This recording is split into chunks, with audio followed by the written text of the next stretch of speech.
Hey guys, welcome to another episode of Eating While Broke. I'm your host, Coline Witt, and today we have very special guest recording artist, actor Shwayze's up in this building. What's up? What's up? What's up? How are you? Good. How are you? I'm fantastic. Thank you for having me. I love this concept. Yeah. And I love that I'm going to be eating lunch with you. Absolutely. I had breakfast. Now I'm going to have lunch. Unfortunately, it's a broke dish, but broke dishes on this show taste great, and I always have a saying, the broker the dish, the sweeter the story. Wow. This entire day of filming, all the dishes combined came to less than $20. So today's going to be a great day for me, and you are the highlight of my day. Wow. So what are you going to be cooking for me?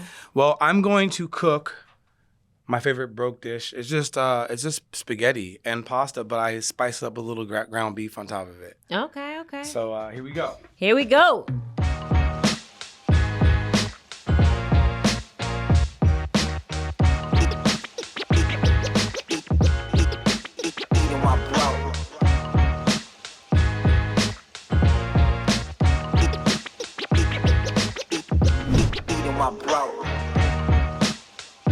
So, you can just do the regular old pasta and the water and then the sauce, but spice it up a little bit. Spice you know it what I'm up. saying? Like, cut an onion.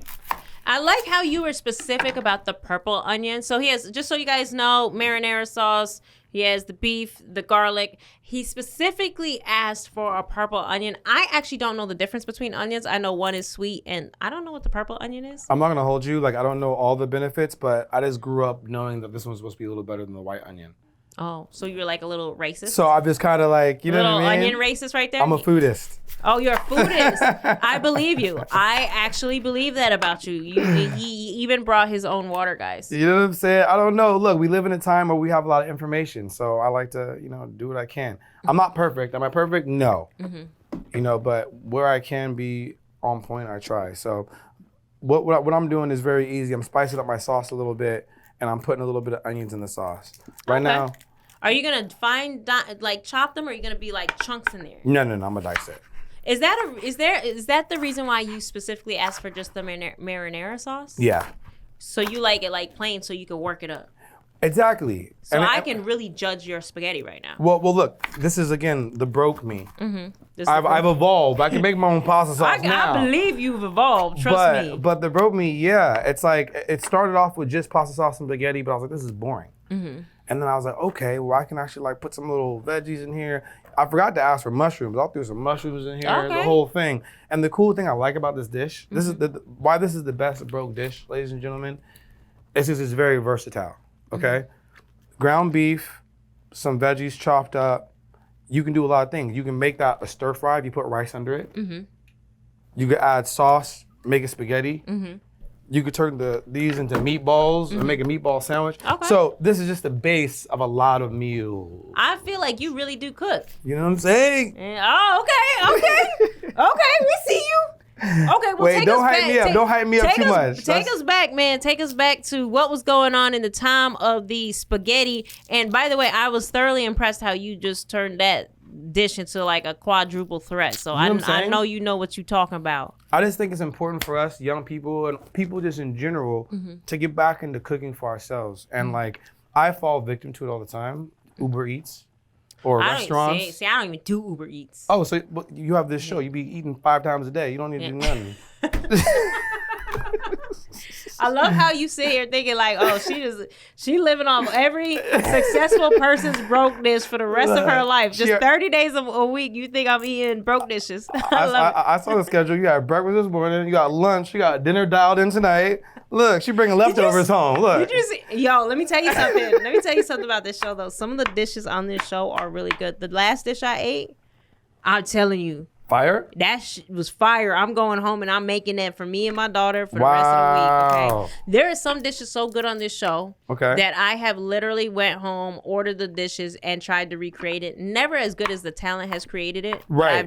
And I used to lie to my husband, and I would tell him like, I came up with the dish. Oh wow, And then- you one of those. I gotta be careful showing you Yes. some secrets then. Yes, and then he eventually caught on, and so now if he sees me come home with Tupperware after a day of shooting, he'd be like, "What's that? I'm not eating it." I'm like, "What? You don't even know if it's good?" He's like, "I'm not eating it." I was like, "All right, cool, I get it, okay." That's funny. So, take me back to Yeah. what was going on when you were eating spaghetti. I mean, this is obviously spaghetti is a staple dish, but like when you were struggling. When I was struggling and doing this, I mean, look, it started off probably when I was going to junior college. I was out in junior college. I was going to junior college out in San Diego. And I knew I wanted to be in entertainment. I knew I wanted to do music. I knew I wanted to be an actor, actually. I really wanted to be an actor as a kid. But until then, I had some like little weird jobs, you know. I literally worked everywhere. I was the kind of person I was like a Jamaican. I had like 20 jobs. Oh, you're Jamaican? No, I'm saying like a Jamaican. We got 20 jobs. I thought we had something else in common. Jamaicans do think that I'm Jamaican because of my dreads, but I don't know. Nah, I didn't think you were Jamaican until you said it, but then I was like, no, he ain't no Jamaican. Damn. I'm Jamaican. Oh, you are? Yeah. I like that. Yeah, but go on. So yeah, this is just like college broke Shway. You know what I'm saying? Like I was working at this music rental shop that rented out like speakers and shit. I hated the job, but I was just trying to stay immersed in music. I was trying to act like I was doing school, but I wasn't getting any credits. Like I was basically just flunking out of class. And that's kind of when I wanted to like, I was just really focused on just trying to figure out how I was gonna get this entertainment thing going, you know? And I think primarily acting. acting, but in college I kind of was giving up my acting low key and like transitioning into music. Okay. And like that's where in San Diego I was starting to like, I was on Craigslist looking for bandmates and shit like that. And yeah, after a while I quit going to school in San Diego and moved back to Malibu, where I grew up. And I know it sounds like I grew up in a rich ass town. Okay? Hell yeah, because I was about to come get you. What's the Malibu situation? The heck? Let me tell you, I already know your story is going to be interesting, okay? Your music is different, okay? Is there a trash or no? No, you could just... I'll Come on, start let's just put it right here. It's we were all broke. good. We were broke. We didn't have any trash We're broke. cans. We Come didn't have on. any trash cans at this time. Take me back to Malibu. So you went back home to Malibu? Okay. Little freak. It's like Fresh Prince of Bel-Air and stuff. Like I moved to Malibu to live with my grandparents when I was 5 years old. So They lived in Malibu though? They lived in Malibu. Like on the beach and stuff? They live close to the beach, but not on the beach. But very close to the beach. We lived in a mobile home park. But in Malibu, it's like really glamorous and shit. Yeah, like because you put me in a mobile home park in Malibu, I'll take it. Look, in this mobile home park, there are $1 million mobile of homes course, and shit yeah. like that. But my grandparents were just really fortunate, and they bought into Malibu in like the 70s, so it was cheap. So we kind of got grandfathered in, no pun intended. Nice. You dig what I'm saying? So yeah, I grew up in Malibu, but I grew up like, you know, in the very lower middle class in Malibu. And you know, which in itself gave me some drive. It's because all my friends were hella rich, you know what I'm saying? And I was in the mobile home park, you know, doing my thing. But no, honestly, growing up there, I couldn't have picked a better situation. Like living by the beach my whole life. So you went to live with them at 5. Where were your parents? So my mom was in Florida at the time. But I love how you're handling this meat. I didn't know you was gonna do all this. I would have got you plastic gloves or something. Plastic gloves, girl? What the hell? Just so, cause you're gonna. No. My hands are clean. I just wash them right now in the bathroom. Okay. No, I'm not worried about that. What you worried about? I'm worried about you touching the mics eventually. Everyone does that. They'll touch the meat on this show if you guys are listeners, and at some point they'll go like this. And at some point, they'll move their hair out of their face. I've literally had to pull ground beef out of girls' hair, okay, on the show. Like, hold still, girl. You got a piece of... If I get ground beef in my head, just leave it. Just leave it right there. Don't even tell me. Okay. But yeah, so I grew up in Malibu with my grandparents. Not many people of color out there, you dig what I mean? And I grew up with not tons of money, but I grew up with mad love. And my grandparents were amazing because my grandparents, again, they weren't rich, but I never saw them work for anybody. You dig what I'm saying? Like my grandparents, my grandfather, they were both in the arts. So my grandfather, you know, like aspiring actor, my grandmother, an actress. But while they're waiting for those things to pop, you know, my grandfather said, fuck it, like, I'll be the handyman for these rich people. Like, I'll go fix these houses. And my grandma did a side business where she would have like a cleaning business. So we were like service entrepreneurs. people, you dig what I'm saying, in this rich town. And so that's what I was around. You know, tons of rich people. I grew up not having tons of dough, but it gave me a drive to be like, all right, let's get this paper. let's see like how I can be creative and find my way in this world. And yeah. Where were your parents? Like, what happened where you ended up with them though? My parents had me when they were young. Mm-hmm.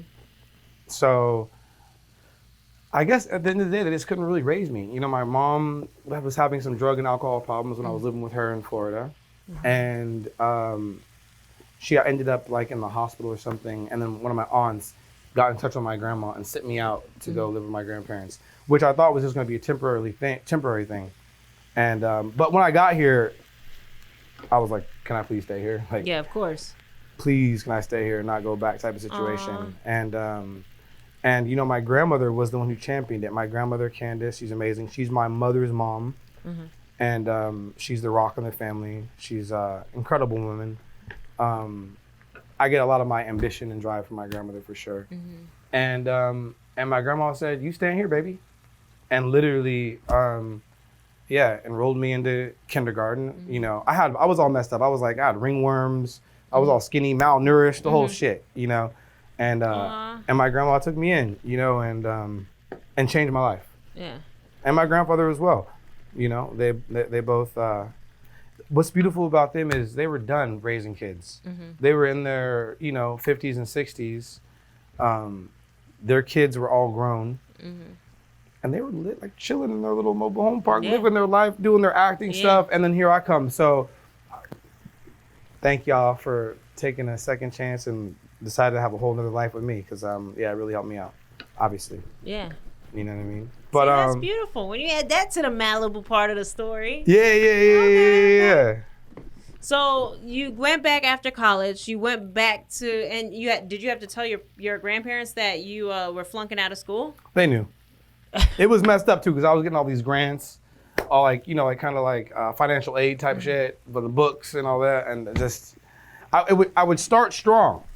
Week 1, I was killing them with the organization. I was turning in homework, and it would just week 2 just. I that was my second college. I went to Pierce College in. I know Pierce in the Valley. I went to Pierce in the Valley first. I did music theory. And I did I took a few classes just to get my credits. I played basketball for Pierce for a little bit. I couldn't hang. So where did you go and say you went to a 4-year in San Diego or 2 years? No, another junior college. Why'd you even do that? Because I was just curious. It was the whole thing. Like my grandparents are old school, so it's like, go get your education, get out the house. You graduated high school. You can't stay here. Go. So I was like, all right, cool. Okay. So Pierce didn't work. So then I was like, all right, maybe if I go somewhere like, kind of further away. San Diego was only 3 hours away. Got a little house with me and like 3 of my homies. And that's where I first started smoking weed, to be honest. That San Diego little house. And yeah, I don't know. I think those 2 college situations let me know that college wasn't for me, but at least I got the experience of it. Yeah. In San Diego, I purposely chose that college because it was right next to San Diego State. So I didn't go to San Diego State, but I was partying. But I was getting the San Diego is a party school. I was getting the experience of. So I got my college experience. Yeah. I didn't get no credits. Yeah. But I was out there partying and doing my thing and having fun. And then I moved back to LA, started my band up. It was a little mix between hip hop and rock. A big inspiration for me was, Pharrell and NERD. Okay. In Search Of is still one of my favorite albums ever. And so it was cool for me to see Pharrell because, like I told you, I grew up in an all-white neighborhood, rich-ass neighborhood. So my style, as I was growing up, I was just trying to figure out what it was. Am I a skater? As I got older and started playing basketball, I would hang out with more black kids from the city who would clown me out. Like, yo, what the fuck is up with your hairline? Like, how you talk crazy? Like, so once I had that, I had to figure out what my style was or how I fit in. And then Pharrell came out with fucking the rock shit, the trucker hat. He grew up on a beach town. So I really connected with Pharrell. I was like, oh shit, okay. I see this vibe. Yeah. I can do this. Yeah. And so, it kind of inspired me to start this little rock band that I had. And that's where my hustle started. I mean, we were selling, merch out the trunk and playing shows all over the town. And were you the one that was responsible? You're the one that put together the group, so you were the one responsible for booking the shows and all that? Wow, so you're like the leader of the group. But like I told you, like my grandparents are all little hustlers. My grandmother is like a producer. I've watched her my whole life, like put on events, put on golf tournaments, put on fundraisers. So I love that. I love putting things together. Oh, we need to book some shit. All right, I'll holler at them. You know what I'm saying? So yeah, that has always been like something that I love. All right, to the dish. We got the ground beef. We got the onions. Yeah, and garlic, right? And the garlic. It's simmering. Oh my God, you're talking like a chef. Do you hear me? You're hilarious. It's simmering. And guys, this meal is cheap as shit. $1.50 probably for this. Cents. You know what I mean? You go to like Chick-fil-A, you spending $10, $13, $14 on It's crazy. shit. So you might as well come home and just, you hear me? After this, we'll do a whole other cooking shit and all that other shit. You're hilarious. By the way, we always invite, if you're like a creative and you do cooking, you're more than welcome to use our studio and take advantage of it because we're the only cooktop studio in LA. Don't tempt me because I'm going to be here like trying to cook some little Go YouTube. Go for it. I meal prep just so you know, I know you think I live off eating while broke dishes. I meal prep every Sunday and Wednesday. Good for you. Oh, wow. Okay. I eat all home cooked meals. That's why I don't Uber eat, buddy. So Shwayze? So Sunday, you only meal prep for 2 days? Sunday, you only got Monday, Tuesday? No, and you gotta... I meal prep the whole week, but every once in a while, like if I have friends come over or Right. company, I give them a meal prep, my neighbor, whoever. And trust me, that meal prep will dwindle real quick. But I meal prep every meal, and I eat. I basically what I make for my daughter, like her lunchbox is super impressive, but mine is like half impressive as hers. So. I like that. Taking care of. How old is your daughter? 3. So yeah. Congratulations, mama. Yeah, I say I'm brand new, you know. But enough about me. Time flies because my baby is 13 now. Really? Yeah. Baby boy. But anyway, continue. No, you continue. I want to hear when stuff started elevating for you, cause like, was it a slow creep up or was it fast? Like, tell me the next big milestone in that music career. Well, I just think that they always say overnight success takes 10 years, right? Yeah. So. Wait, say that louder for the people in the back. Overnight success takes 10 years. Mm-hmm. Meaning. Yeah, I mean, it all started from when I'm in middle school, writing my first songs, like all the way, you know what I mean? But the first time I saw some stuff really pop off for me. So the timeline is I come back to LA after a failed college situation. Oh, you have your phone? I have my phone? Yeah, I need a timer. You ain't a real cook if you need a timer. You don't need a timer. Listen, you can throw it against the wall and throw it against the table and see if it sticks. My grandmother would like you, okay? Because she says the same thing. But there are certain things you don't need a timer that need a perfect time. Like pasta takes 10 minutes. Like I'm not trying to mess around with it. 10 minutes is ready. You are hilarious. You don't need a timer. Lord, 1,000, oh my 2,000. I was giving you all the respect in the world in a chef until he said I need a timer. Oh, you mad that I'm gonna okay. We gonna see you cook. Okay? You know what I'm saying? At least my shit ain't never gonna be burnt. It ain't never gonna be burnt up. But you want me to use with it? Fine. You go to his kitchen. He got a little dial on his countertop. He got the microwave set it. That's how you know it's real deal. You about to have a real meal to happen. Nah, bro, you ain't a real chef. Get the heck out of here and talk about he gonna cook on this show. I'm sorry. Have all type of buzzes going off. All right, I'm enough. I want to hear about your rise. Okay, so after I had my band for a while, we were playing a lot locally, like all over California, like from this place, a legendary location called the Malibu Inn, which is located obviously in Malibu. And so that was the place we were playing a lot. We would play all up and down the coast, from Costa Mesa, San Diego, just building the vibe. I ended up meeting this cat, Cisco Adler, who is the son of Lou Adler, legendary producer. Cisco also lived in Malibu and had like some success with his band and all that stuff. And a homegirl of mine was a mutual friend, and she was like, yo, you know Cisco makes beats. And at the time, my writing was primarily to just like guitars and stuff. I wasn't like I wouldn't consider myself a traditional rapper at this point. You know, I was very like inspired by like the Red Hot Chili Peppers and Rage Against the Machine. And, that's hilarious. Like rock shit. But I couldn't sing, so I would rap. Oh, okay.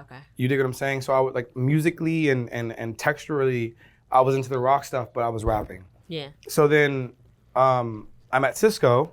But I love how you were like very authentically true to you. Like you see it play out. But go on, continue. Sorry. Oh, thank you. I appreciate it. No, you can interrupt me for a compliment anytime you want. Oh, okay. Good. But so you know, I went to a show at the Malibu Inn, which was the place we all kicked it. Like this was the place where anyone who had a band in Malibu would go play. And Cisco's band at the time was a popping band, White Star, and all the girls would go to the shows. So I was pulling up to the White Star shows for sure. All the chicks were there. It was a fire situation. And before he went on stage, I hopped on the mic and I started freestyling. I was like, I'm the only black kid in Malibu, like blah, blah, blah, blah. The crowd went crazy, which then allowed me to like link up with Cisco because he saw me do my thing. And we made a song together. And once we started making music together, we kind of found a really cool vibe. Like I had my authentic, broke, raw Malibu story with his, because he's about maybe 8 or 9 years older than me. So he's had some good experience on production and vibe. So, and we were both from Malibu. So I think that both of our separate stories from Malibu kind of coming together, you know, like made like a really cool sound. Yeah. You know, and we're kind of from 2 different kind of things in Malibu, but bringing our stories together, bringing his melodies and his experience with my rawness. I think it kind of just complemented each other. Yeah. And right away, it's like one of those things where when you have something that's fire, it kind of shows itself right away. Like, you know, the 4th song we ever made together was one of our biggest songs and kind of the one that kind of set the tone of our vibe. And back then, it was MySpace. You remember MySpace? I remember MySpace. Back then, it was MySpace. And what was cool about MySpace is, you know, look at you nervous as heck over I was like, how much time? It ain't enough time, bro. All right. She got an internal clock, ladies and gentlemen. I'm a real cook. That wasn't a compliment. I'm sorry. No, tell me. I'm sorry. See now. We're talking about. Are we talking about what's the name of the single that we're talking about? Oh, so Buzzin' was the first song that we made that we were like, ooh, okay, this is fire. Like this feels interesting. The first thing I would do is I would send it to like all my homegirls locally, because for me it's like I'm making music for the girls. Or at least back then it was very specifically like if the girls aren't happy, then I'm not happy. Like, does this sound good? Ooh, okay, we got a banger. Okay.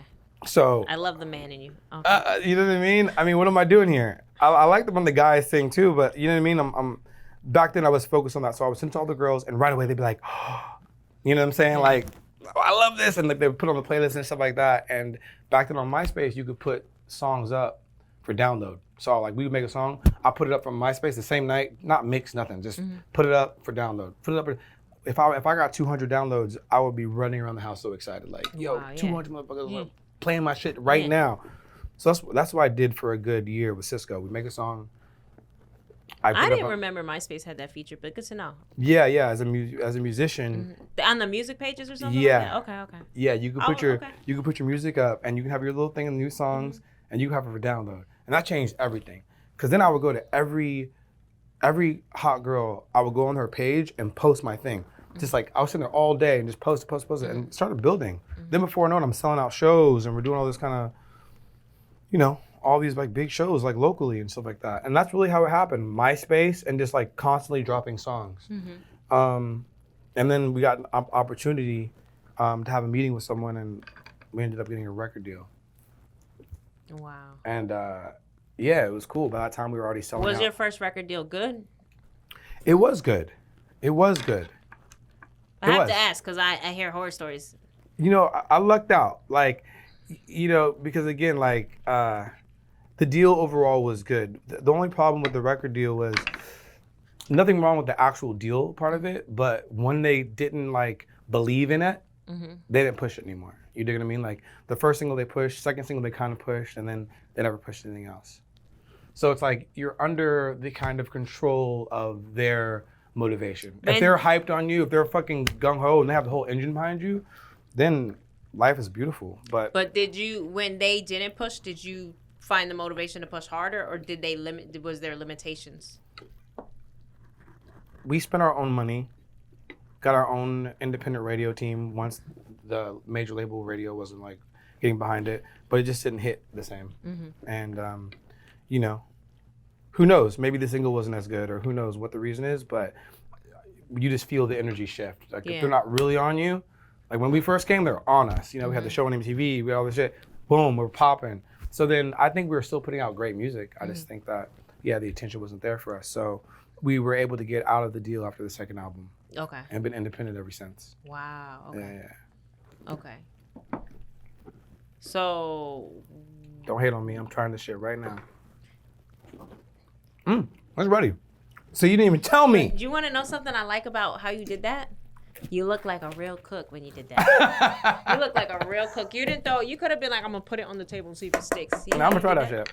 I like how you did that though. He threw it in his mouth, hot as a mug. I was like, geez. I'm growing on her, ladies and gentlemen.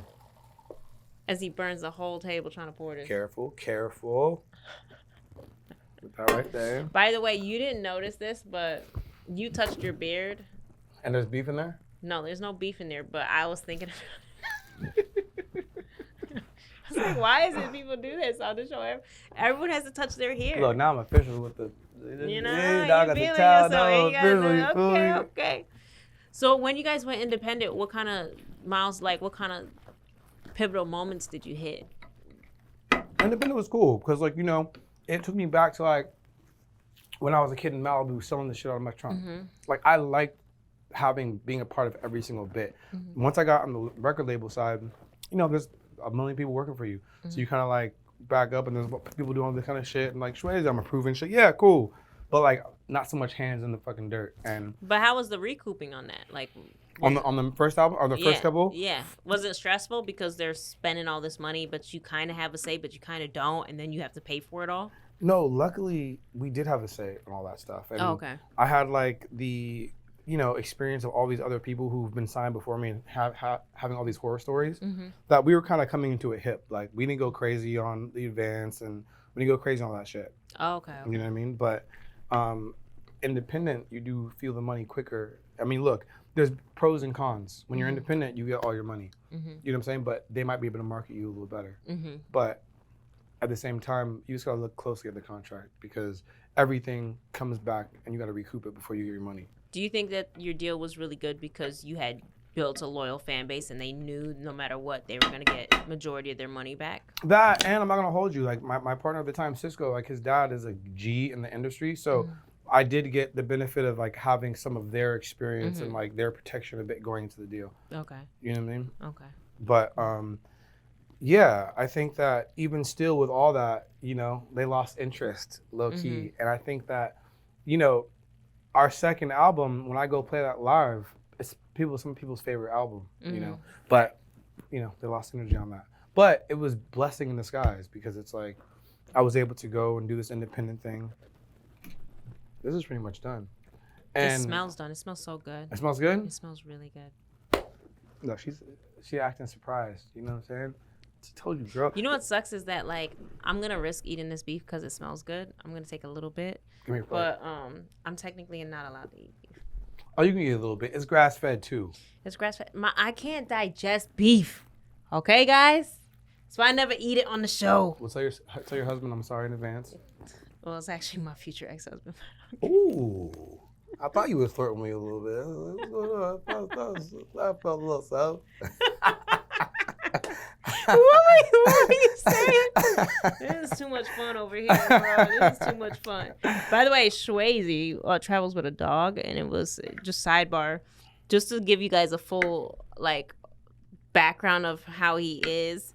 But like he was even hinting that his dog stay in the studio, but his dog's breathing was so loud that we had to say, "Excuse me, sir," because your dog breathes. Yeah, you gotta. You can't. But look how beautiful it is. Now, see, like if you were like, look, I'm gonna make it look better. Look. Oh yeah, I didn't play it great. Jeez. That's how they do it on the chef shows. You ever that's so see? True, yeah. They do the little. Do you watch The Bear? I watched the first season. I got tired of the yelling. But yeah, first season was great. See, that's how I know you didn't grow up in a too much traumatic childhood. Because people that have like traumatic childhoods are like shameless, torture, bad parenting. Right. You know, like Bill Burr and Sebastian are like my favorite comics because they grew up. Did you burn yourself? Nope, not at all. You know I don't have insurance, right? God forbid them all ever hears this show.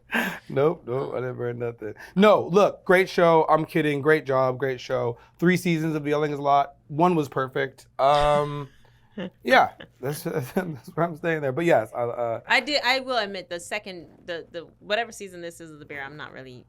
Yeah, you're in the kitchen like da. I'm like, I gotta change this shit. I'm like, You had a good. Yeah, I'm happy that you had your grandparents. Okay. I'm used to it. I'm like numb to it. Throw a plate by me. I'm like, oh, pass the cheese. That's funny. Okay, let's try this amazing dish, everybody. Ooh, plated. Okay, plated. Man, I wish this was like impossible meat. It smells so Next time, now I know.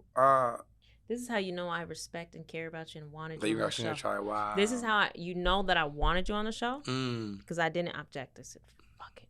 That's love. I'm gonna die. Die today. Let's go. Let's get it. Here we go. Smells so good. Nice and easy. Broke meal, ladies and gentlemen.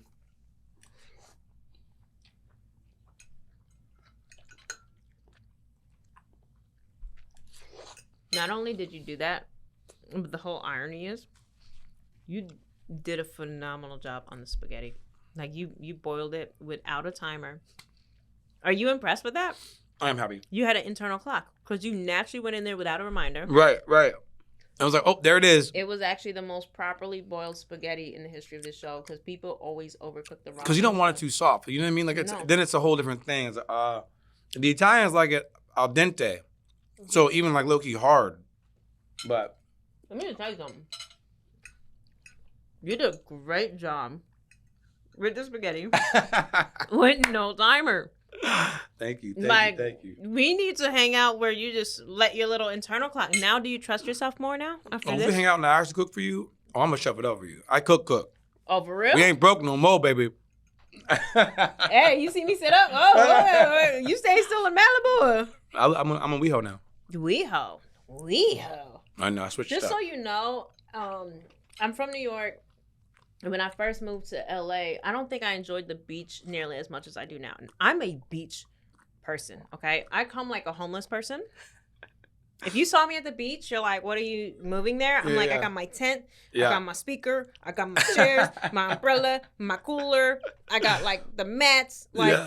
And to transport all that stuff is painfully difficult. I even have a method now on how to pulling it onto the beach. I go to Annenberg Museum or Playhouse or whatever, museum, whatever. They have like a boardwalk that goes onto it. I wheel my homeless encampment to the end. And then I slowly like migrate off to the beach to like one piece at a time. And you'll see me slapping it.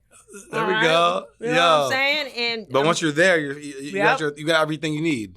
Yep. And because I have a daughter, I'll even bring, when I say I have pictures that will be like, what the is she doing? But I even have like an inflatable pool that I bring for her. What? And I pre-fill it up. When I say if you see me going to the beach, I travel like we are never leaving. Wait, but how and I even bring out a roll-out mattress for our tent. I promise you come to the beach with me, you don't bring shit. And you are going to have a great time. You'll be like there for hours, 5 hours. Just relax. We got the cooler. We got the cooler with little goodies. We even have, so I even upgraded my tents. This isn't even about me. I'm so sorry. But No, people go. I like that. So they have the tents that, you put together like with the sticks. Mm-hmm. That's a lot. That's a lot. So what you got? Okay? I got the one, it looks like a circle, and you just throw it, and it goes boom. Okay? Then I bring my roll-out mattress. Okay? When I say your best life is traveling with me to the beach, okay? I like got that. you covered. Let me ask you this. Do you even touch the sand? Ever? Yeah, I do. Oh, you get in the water? Okay, I just learned how to swim about a month or 2 months ago. Congratulations. Hey, it's never too late. I took my little swim lessons. I paid, Let's go. I can do the rollover and the starfish. My friends are like, can you tread? I'm like, not there yet. I put it on my swim lesson We working on it. But I upgraded too because I learned about the sand. See, I'm learning the beach, okay? Okay. I bring the water shoes. Nice. For the beach because I feel like even though the sand still gets in there, it's way better than walking with flip-flops. Don't you agree? I agree. Yeah. You're a Malibu. You should be telling me. Am I doing it right? Am I doing beaching right? I just put the feet right on the sand. It's hot. Okay, you accustomed. Right in the You sand, hop in accustomed. the water. Oh, but when it's hot, yes, sand Yeah, shoes. that's You're right, it, because yeah. I went and played beach volleyball the other day, Yeah. and it was hot as shit. It's and hot, yeah. so for that mid sand, yes, definitely sand shoes. That's great. Flip flops is too much. They get confusing. Yeah. You on point. See? So would you travel? So you think I'm a beach like person? It sounds fun. I might have to wait. You might have to call me when everything's set up. No, I'm fucking with you. I'll come help it's you okay. out. You know what? I'm kidding. No, I'll come help you you're out. right. Because I'll come help you some out. guy was traveling with us. Like I had a group of women. Like I'll do like all the moms and whatever. And there's like a single dad in our group. Yeah. And he was like, "Oh, you invited me to like do all the help work." it." And I looked at him like, "Bruh, first of all, these women are running laps around you. Yeah, okay? yeah, They set yeah. up all their shit in like 15 minutes without crying." Right. But No, by the way, I'm kidding. I would love to help. I'm just trying to figure out how you fill up the thing at the beach. How do you fill no, it? I feel with the water. Yeah. I take my daughter's water pails and I go back and forth. From the ocean. Got it. Okay, Yeah. that's better. That's better. I thought it was fresh water. I was like, what do you do? Like a No, little freshwater pool. And you want to know what else I do, which is a cool hack, which I'm sure everybody knows it, but I thought it was cool, is I get Ralph's grocery bags, Mhm. and I put it in my little tent cylinder. And when I throw out my little tent, I fill the little bags with sand.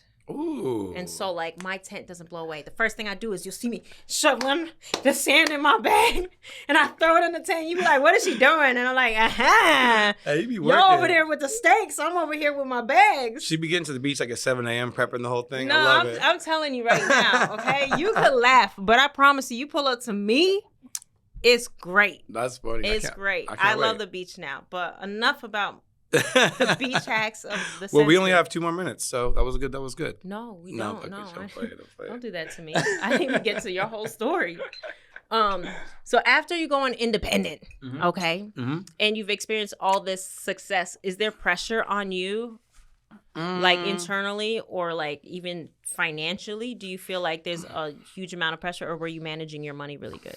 I was really excited, actually. I mean, the way I was looking at it is we just had a big machine pushing us for 2 years, and so we had a lot of eyeballs on the project. So I thought that independent, we just take all those people and just keep it rocking, and it did work like that. I mean, we have a lot of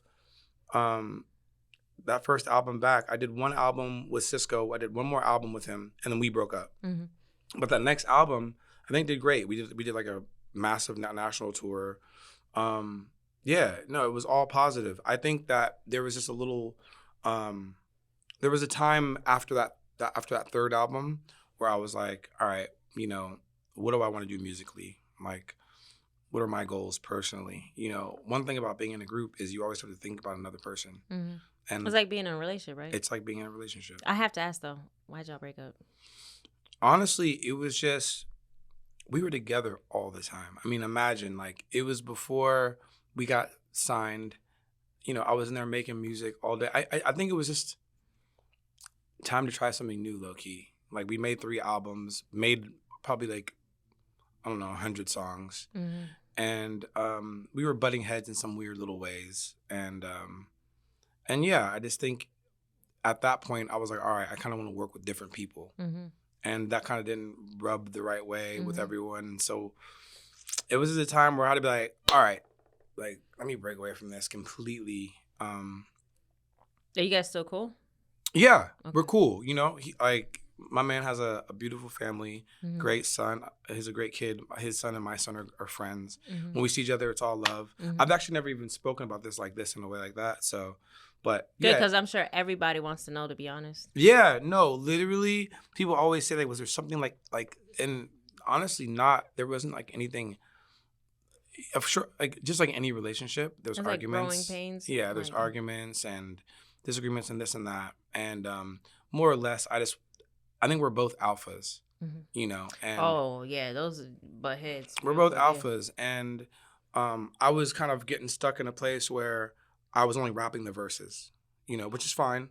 You know, he was singing the hook, I rap the verses, but like, I'm a Gemini. I get bored with things, and I want to be able to like sing the hook. I want to produce a song. I want to work with this person, and so if like feels like a hindrance to do like anything like that, Yeah. it becomes an environment where I'm just like not having fun. Mhm. And if I'm not having fun, why am I doing this? And as an artist, I think it's like a natural part of evolution, right? If you've like kind of mastered this one angle, you kind of want to just at It's- least feel what the Try other it side- out. Yeah, yeah. Like, let me see if I can do some harmonies. might sound shitty at first, but I'm gonna get it. Yeah. You dig what I mean? So I just wanted a space where I could grow and as an artist grow and just feel fulfilled, you know. And a lot of times, you know, other people's feelings are a factor sometimes, but I just felt that it was important for my growth to just separate. And but you know, it's funny because I think I've done a lot solo. You know, I think I've proven to myself that I can produce and songwrite and do all different genres of music. And as much as I do, there's still those few fans who are like, when are you guys gonna get back together? Which is hilarious. You know what I'm saying? And how do you feel when they respond like that? Positive. The fact that anyone likes any of my music, I feel blessed. You know, so like, you know, if you're stuck in that era and you haven't followed Shwayze past any of that, all good. Like, I'm thankful for you. But I would say, does it ever make you want to rekindle though? It sounds like a real marriage relationship. Does it make you guys want to rekindle? It does sound like a little bit, but it really is a relationship, you know? Bro, I wish my bro Cisco all the best. And I've been looking at his stuff recently. He's doing his thing and he's very talented, a really good dude. And so I wish him nothing but the best. And if the right situation where I felt good about it and it felt really easy, of course, I'm down. But if I'm being honest, right now, I just feel so inspired off the new music that I'm making. I mean, I don't know. I have a new album coming out actually. How did the Wiz Khalifa collab come about? Yeah. So Wiz, I've rubbed shoulders with for years. Like I've just bumped into him. Always been a fan of his and the vibe that he puts out. You know what I'm saying? Always positive. So I kind of just reached out on this album. On this album, I was just kind of like, I had most of the songs, you know, 80% done, and I was just trying to figure out features. And I was like, damn, Wiz would be fun. And it's you know, I do want to keep my fans happy. So, you know, sometimes fans will be like, go work with the old guy again. And I'll be like, but they'll be like, when are you going to make a song with Wiz? Or when are you going to make a song? So that was just one that fans have been asking for a long time. And I sent them a couple demo ideas, and he liked the one we rocked. And he sent me a verse, and the rest is history. Wow. Yeah. I think, you ever heard that saying, like, sometimes, like, what is it, like, you have to tell your customers, I'm butchering the heck out of this, but, like, you have to tell your customers, like, what they want. Like, you know, like, your fans are so used to this old thing, and they don't even realize, like, hey, this is what you actually want until you, like, kind of show them kind of thing. So it's kind of like, they got to take that leap of faith in with you, and then you like lead them to the promised land. Kind of, is that kind of how you feel? Yeah, 1,000%. And like I said, like, to those fans who still like that old stuff, like phenomenal. But it's getting fewer and fewer. You know, like that first album that I didn't do with Cisco, it was a lot of people. And then slowly, I made 5 albums solo now. You know, and so now I have a whole group of fans that don't even know I did that. You know what I'm saying? Which is awesome. Yeah. And so I think it's just one big happy family. Like, if you like my old stuff, what Jay-Z said, you like my old stuff, play my old album. You know what I mean? It still exists. It's still out there for you to bump. But I like that you mentioned Jay-Z, because Jay-Z also is like an evolving artist. I remember there were periods where I hated Reasonable Doubt. And, you know, the Blueprint was the only thing. But I had realized at some point in my early 20s, like, oh, as I grow, depending on where I'm at, I can relate to this album or this album, because the artist is really the gem. Absolutely. And their vulnerability and their transparency allows me to line up at that place in my life. Like, when I look at some of the stuff that your fans write, because I did peek on you, contrary to some, you know, I did. Okay. But the way your fans respond is like, there were so many periods in their life where you carried them through. Right. And it was this like positive energy or what have you. So I think that your fan base, to see it grow and to see the respect of your old fan base and see that loyalty is really beautiful. Nah, it really is beautiful. And you touch on something that's so true. And it really, like, I don't know, keeps me inspired, because I do run into fans a lot at shows or anything. And what they say to me, like, about my music, what it had in their lives, it really humbles me and just really makes me like want to keep writing. Because it's funny too. I just think that I've come up with this philosophy that every song is someone's favorite song. And so it helps me in the studio too, because sometimes, you know, as an artist, you're hard on yourself. Like, oh, this shit's weak. I'm not putting this shit out. And now I'm just like, I want to put out everything, because I never know what so like who's gonna be in what mood or like where they're gonna be in their life, and it might help them. So yeah, like the people who love the old stuff and love the nostalgia of the old stuff, I'm so stoked on it. And then people now, I think 10 years from now, are gonna look back at this time and be like, yo, Shwayze was making hits now. You know what I'm saying? I'm blessed to love creation, and I'm not running out of ideas anytime soon. So I just want to keep on rocking, you know? Do you think the secret to being a great artist is that vulnerability? I personally think that. Like, I think, like, what helps me be in love with, and you heard me talk about it before you came in, like, it's something about, like, you living your life and being, like, unapologetically you and where you're at all times makes it me able to be like, oh, I love you, or I can grow with you, or maybe I'm not with you right now, but or I'm at this period where I'm with you 10 years ago, but and then 2 years from now I'm with you here, and and honestly, you see my big painting to Jay-Z, who I pray to Jesus one day, oh my God, he's gonna cook a broken dish for me. I don't care if he whips some crack on the table, right? I was like, do a fucking crack pot in front of us. Okay, I would love to. But you know what I'm saying? I feel like that was the one artist for me that I was able to like, and I started listening to him really young, but I was able to go, okay, this point, and there was albums that I absolutely hated of Jay's. Absolutely. It was like trash. And people would be like, you're retarded. And I'd be like, no, you're retarded. Right. Or when Jay had a lot of money, there was one album he put out where he was talking about all these labels. I was like, I can't relate to can't relate to this. Right. I don't even know what the fuck you're talking about. I never even heard of this shit. You know what I'm saying? But do you think that's the secret to being a great artist, is that willingness to go there, or do you find making music in hopes of people liking it is the key, like keeping up with the times? That's a genuine question. It's a good question. I think that is a big key, just being honest. The audience is very smart, so if you're being true to yourself, then I think there are things that are more relatable. Like if I were to go out and talk about like I don't know, some gang shit or some hood shit, I just think it would just be like, no. Shwayze? No.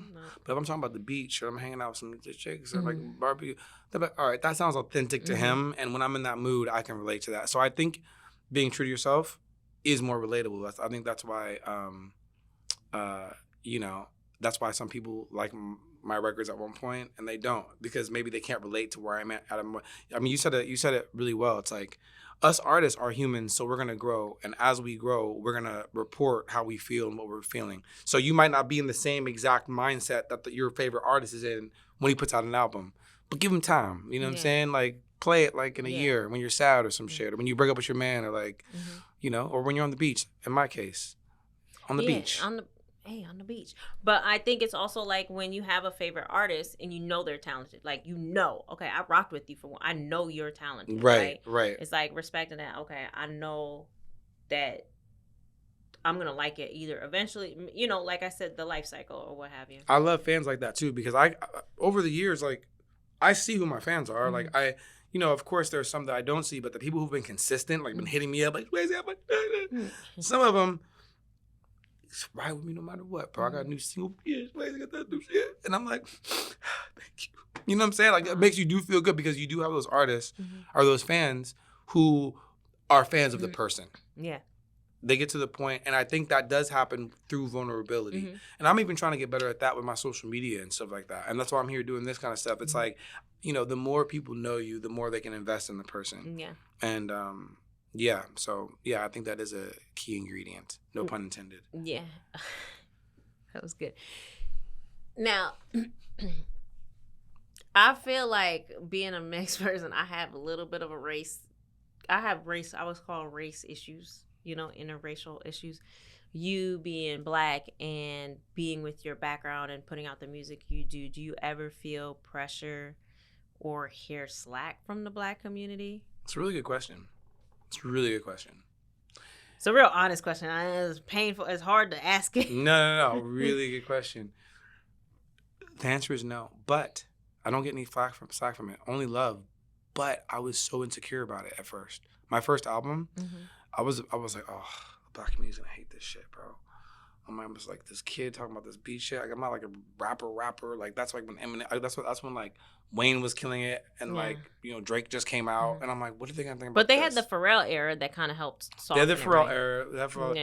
But no, like when I like now looking back on it and like I meet people now, they're like people the black community, like anyone who does know my music in the black community, they say they love it. Okay. And I think there's a subculture of black kids who grew up in rich towns who weren't surrounded by black people.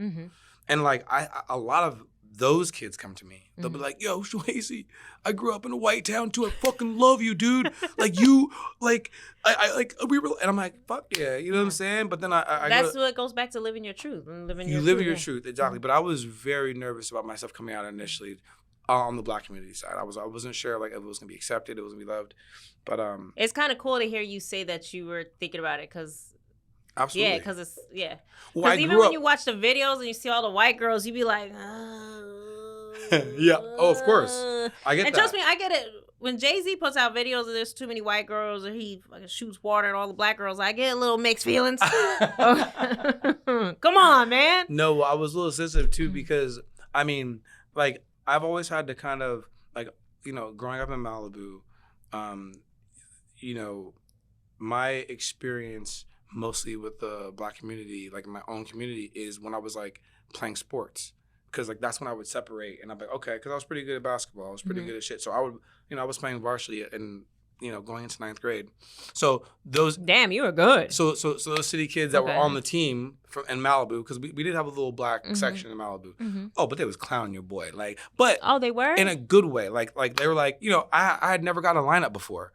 And then I went to fucking middle school for the first time, got clowned a few times, and I found someone to line me up. I had no idea. By the way, I don't have a lineup right now. I'm still going back to my old school shit. I'm a raggedy nigga, but I like it. It's like the dready. You know what I'm saying? Like but the beat so I was a little nervous. But again, that was all kind of like washed away because as soon as I came out, like the people who gravitated towards my music, they gravitated towards it. And you know, it's not like a color thing. It's more just like a feeling. And you could be, the cool thing about my music is people tell me like, you know, they'll grow up in Detroit, they'll grow up in like New York, but like when they put my music, they're like in a summer location, like by the beach. Yeah, that's how I feel about your music. So, you ain't heard my music before.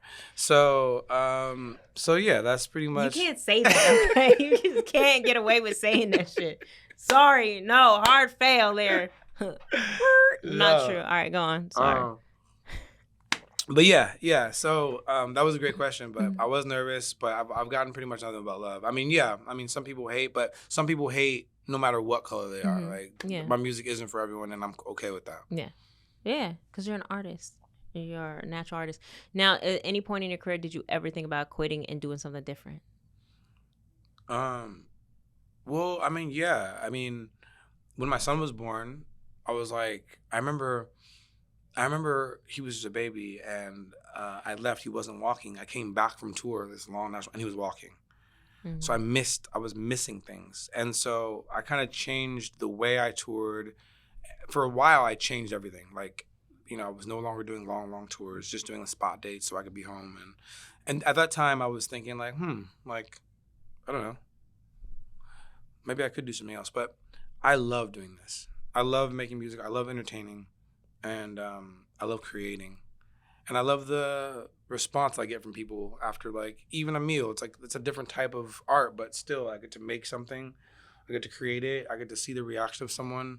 But the food is gone afterwards. But still, just that, like, feeling I love. So, I don't know. I thought about different things. I thought about real estate. I thought about, but I don't know. But what were those driving? So your son was a pivotal. And I like that you said that because you don't hear men talk about that a lot.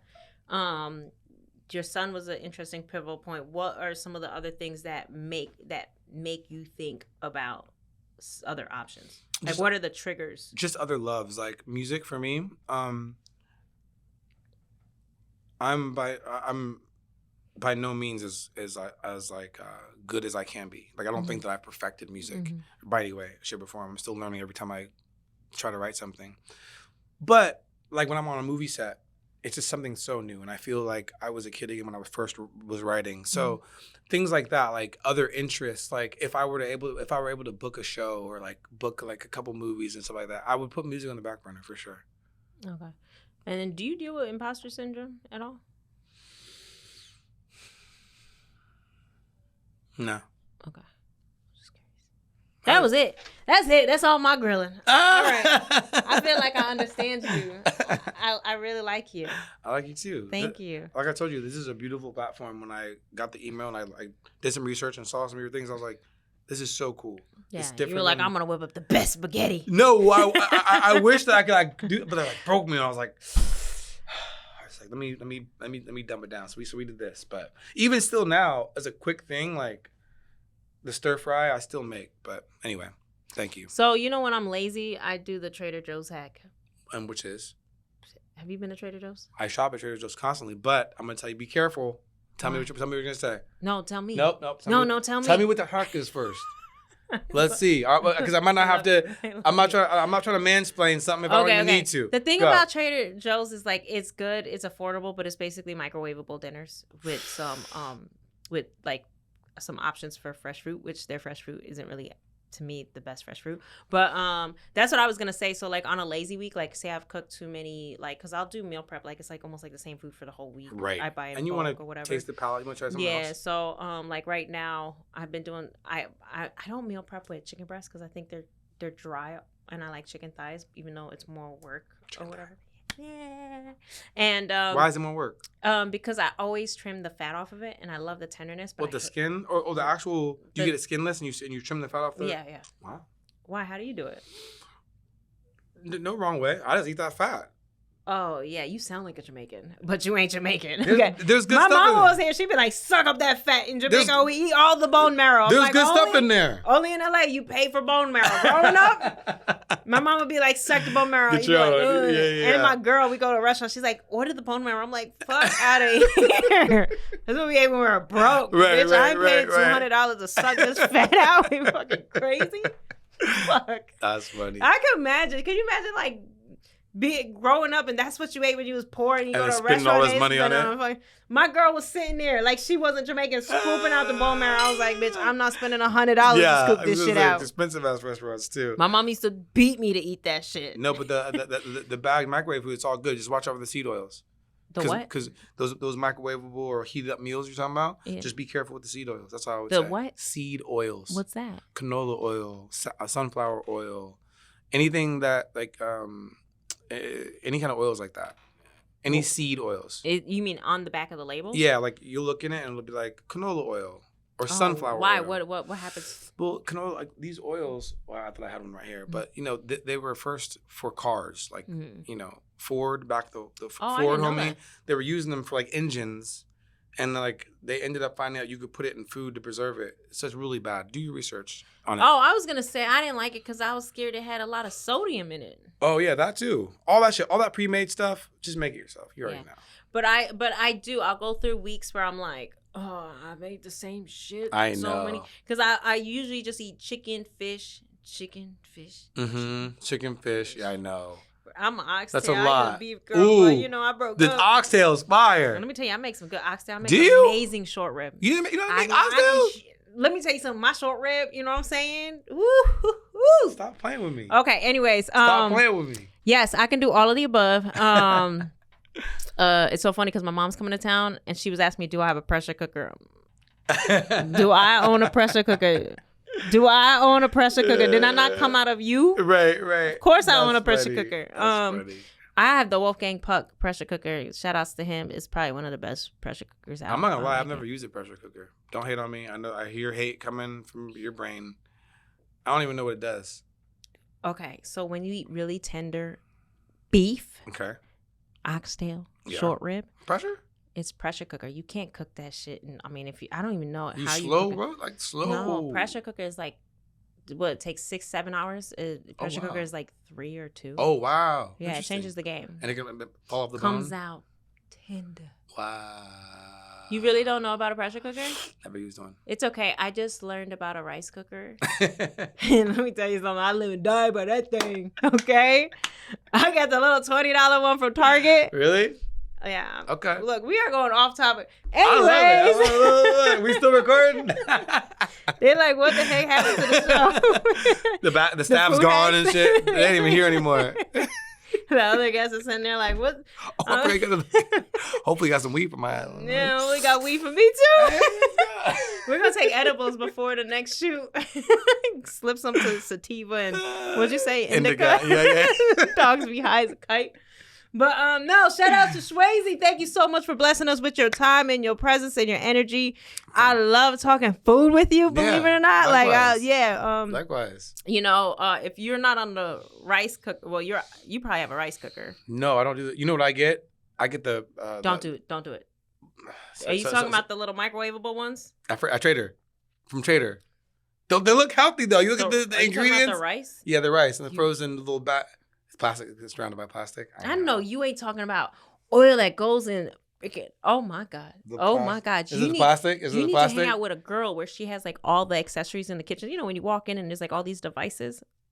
That's you? That's me. You gotta have you have to have the rice cooker. Wow. You have to have the blender, the juicer. Wow. Right? Oh wow. And then your what are you? That sounds I know nice. You didn't just school us on canola oil. So I'm the kind of guy that like to do everything just like blah, blah, blah, No, you just said you microwave your rice. Okay, rice is like you could Ray Charles. Also, I do. Listen, I know how to cook my rice too. 1 cup rice, 2 cup water. Don't ever test me. Right? That's the right measurements, right? You know what though? I have you ever had the rice with the coconut milk in it? I really want to start messing with that. It tastes so much better. That's how the Jamaicans do it. Yeah. So no water, just coconut milk? No, I haven't figured out how they do it. But I'm gonna do a cook-off. So my mom's arriving in a couple days, and my homegirl's mom is arriving. I'm trying to come over and eat. Wait. This is what I told my homegirl. I swear to God. This is what I said. I said, yo, we was sitting there. Her mom arrived in town. I said, yo, go get me a plate. So she shows up to my house. She, you know, Jamaicans, we have it in the bag. And I sandwich bag. She pulling out meat and ribs and rice. Out the bag? Rice and peas, yep. And we sitting there and I said, girl, I got an idea. She's like, what? I said, how long your mom in town? She's like, till the 23rd. I said, mine is till the 20th. I got an idea. We can trick them and say we're going to have a cook-off, a mom cook-off. And then we get all this food cooked for us. Oh my gosh. And it's like, and she was like, they ain't going to fall for it. I was like, watch me. Wow, that's genius. Watch me. That's genius. Matter of fact, we should do it as like a special edition. And they will probably both go in here and go crazy? Yeah, and then we get to eat all this Jamaican food. I know you're saying we, not include me. I'm coming. I'll bring some. I'll bring some oxtail just for them to cook. I don't know. For real? Oh no, I'm with that. I'm a single mom. You can bring the oxtail. Yeah, I'll bring the rice and the beans. I buy, you fry. You dig what I'm saying? Watch you make a pressure cooker on camera. Pressure cook it. All right. Anyways, shout outs to Shwayze. Thank you so much for coming through and feeding me on this latest episode of Eating While Broke. How can fans keep up with you? You know the basic ways. Follow me on Instagram at Shwayze, SHWAYZE. I'm on Facebook. I don't run that Facebook page, but I'm on there periodically. You run your Instagram now? I do run my Instagram. So we can DM you. DM me, holler at me. New album comes out September 13th. New single with Wiz Khalifa out right now. A lot of music coming, y'all. Much love. Thank you for having me. Peace.